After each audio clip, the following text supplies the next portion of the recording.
Magandang araw mga mahal kong anak at apo. Halina't magsama-sama tayo ngayon sa isa na namang makabuluhang kwento na tiyak na kapupulutan natin ng aral ating tunghayan, ang kwento ng alamat ng kaldero. Tapusin natin ang maikling kwento na siguradong may matututuhan kayo. Huwag niyo ring kalimutang mag-like at mag-subscribe sa aking channel, mga anak. Noong unang panahon, sa Baryo Luntian, may isang matandang babae na kilala bilang Lola Bining. Siya ay mahusay magluto at ang kanyang mga nilulutong pagkain, adobo, sinigang at ginataan, ay hinahanap-hanap ng lahat sa baryo. Pero ang hindi alam ng karamihan ay may lihim si Lola Bining. Ang ginagamit niyang kaldero ay hindi basta-bastang kaldero. Ito raw ay minana pa niya sa kanyang lola na isang babailan.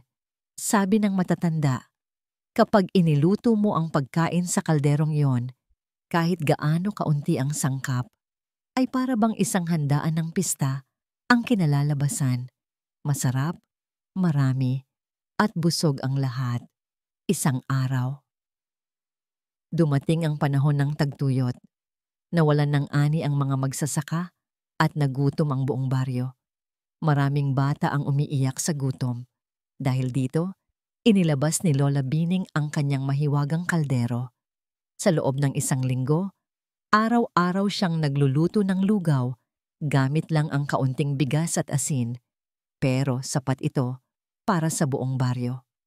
Ngunit isang araw, isang inggiterang babae ang nagtangkang nakawin ng kaldero sa gabi. Pag-uwi niya sa bahay, sinubukan niyang gamitin ito. Pero walang nangyari. Sunog ang ilalim ng kaldero at naging mapait ang lahat ng niluto niya. Bumalik siya kay Lola Bining, umiiyak at humihingi ng tawad. Sabi ni Lola, ang kalderong ito ay hindi mahiwaga dahil sa anyo. Mahiwaga ito dahil sa pagmamahal at malasakit na inihahalo sa bawat luto. Kung ang puso ay mapag-imbot, kahit anong gamit mo'y walang saysay.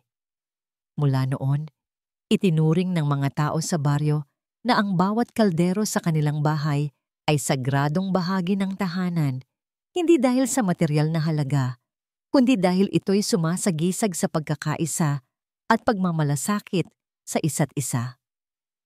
Aral ng kwento.